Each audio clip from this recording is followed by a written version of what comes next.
we're going to take a look at a man that absolutely deserved what he got this week, and that is Stewie Doo gets two. He's extended for a couple of seasons, and also I kind of took a little bit of what's the word?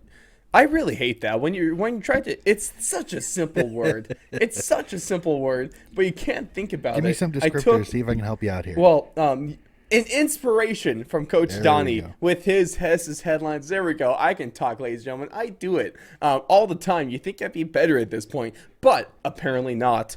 But I took a little inspiration from Donnie, going with Stewie Doo. Little headline kind of, and I thought you would roll with this. Stewie Doo gets two, and I think the thing I like the most about this is the reaction that this news got. It seemed like pretty much everywhere you looked, everyone thought it was a good deal for the team, for the coach. They're all happy with it. And it's so well deserved for Coach Doo as well, because he hasn't necessarily been handling the longest stick when it comes to having to manage this Gold Coast Suns team, when it comes to having to manage their list, when it comes to having to manage their injuries, their opponents. But he's done a great job with it, and I really think he's been doing everything the AFL would want him to do, especially with this kind of being a pet project of the league with their Gold Coast expansion. And he definitely deserves this. I think it's a great move. The only reason I don't like this move is because that means GWS isn't going to even have a chance to get him. But that's just me being selfish. Johnny, your thoughts on this? Well, I remember we were talking one of the podcasts. I think might have been the last podcast, and I said you said the most underrated player, and I said I want to adjust it, and I want to say the most underrated coach would be Stewie Doo, and to see this news yesterday, at least last night for us here, and mornings for our Australian viewers, I didn't see a single negative thing that was even come close to being posted about Stewie Doo getting this job. Everybody was happy for him. Everybody was excited for him. Many of these fans, not Suns fans. No Suns, very few Suns fans for the ones that were commenting on it. So it just shows you that the effort and the ability of Stewie Doo to make the Suns relevant, to bring a young rabble of players together, and he's really made something out of that group to where, I mean, as we say, the previous 2 weeks, they fall by 2 points in both of those games. They win both of those games legitimately. We're talking right now the Gold Coast Suns potentially being in the finals. You want to know what's funny? How crazy is that? Donnie, that conversation is still not dead, in my opinion. I still think this one is difficult because I would give it about a 15% chance of happening. But there is hope for Stewie doing the Gold Coast Suns to still make the finals, which is not something I was necessarily expecting to say at this point in the year. Well, if you ask some people, I mean, think about the headlines going into this season. One of the most talked about discussion points was, how soon will Clarko take over for Stewie Doo, or how soon will Stewie Doo get the ass? Like, legitimately, we went into this season, everybody was talking about it. Stewie Doo was the first one. He was already fired before the season even started. Like, legitimately, he was dead man walking. There was no way he could do it. And they've literally put the proverbial middle finger to the AFL and to all the people talking about that. And I've thoroughly enjoyed it. I think they have been an absolute wonder to watch. So I love the Suns. I love what he's doing. And legitimately, the only thing that bugs me about this is that I've heard this said by a few media members, and unfortunately I do agree. This means next year the Suns have to make the finals. They have to make the finals. If they can keep everybody healthy and on the list, on the park, the Suns have a big enough gripe with the talent that they have on their list. They should make finals next year.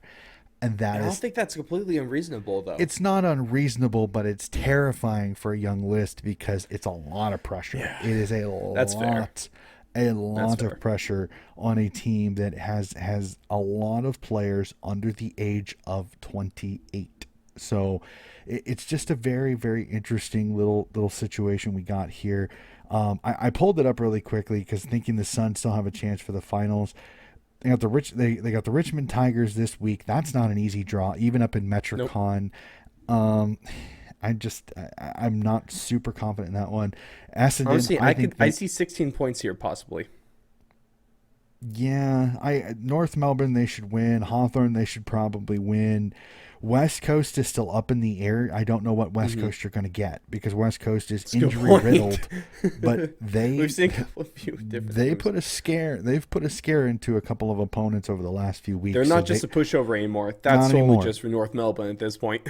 Well, 3 weeks ago, you'd have said their final four games. There's only one game that you're worried about, and that's Geelong, in round 22.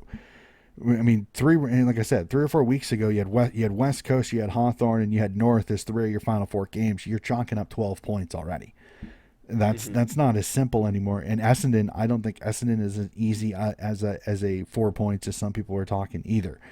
So I mean, Brisbane's got a shot, but they're gonna have to pull a few. They may have to beat Richmond. They may have to try to get an upset over either Geelong or Brisbane to give themselves a shot. And I'm just not sure if that'll happen.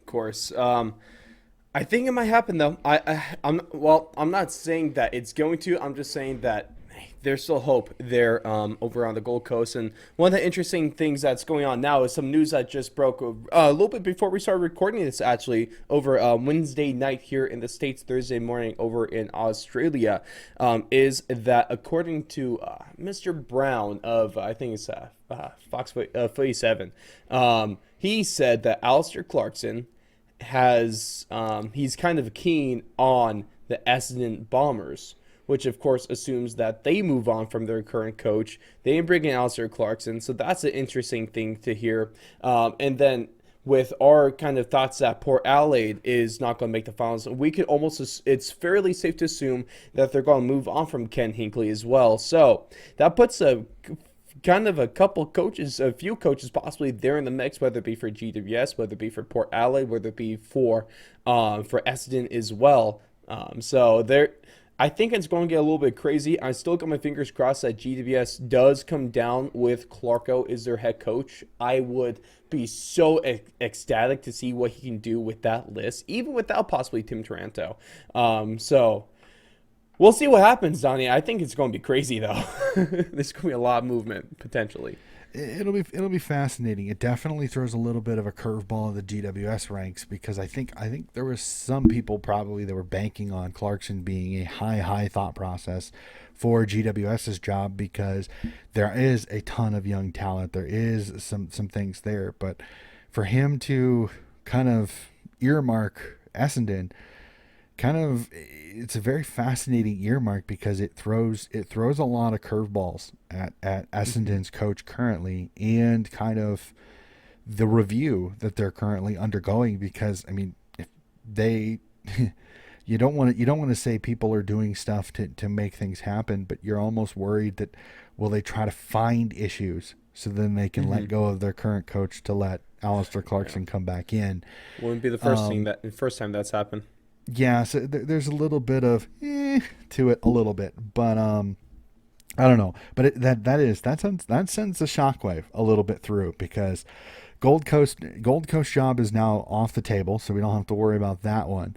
And then the fact that he's earmarking Essendon definitely makes it very fascinating. It's going to be Technically, a wait and see big time over this offseason, this is going to be especially if consequences. Essendon does let their coach go. Exactly. Technically, the only job opening in the league right now is in Greater Western Sydney, but there's definitely a couple, at least a couple, that might be opening up by the time this season is over. But let's know your thoughts on that one. Who is Alistair Clarkson going to go to? Who's going to fill in for GWS? Is Ken Hinkley's job kind of off is what I'll call that one. Let us know your thoughts in the comments below or hit us up on our socials at Fourth Lawn Media on Instagram and Twitter or Coach Hess at Coach Hess 40 on both platforms as well.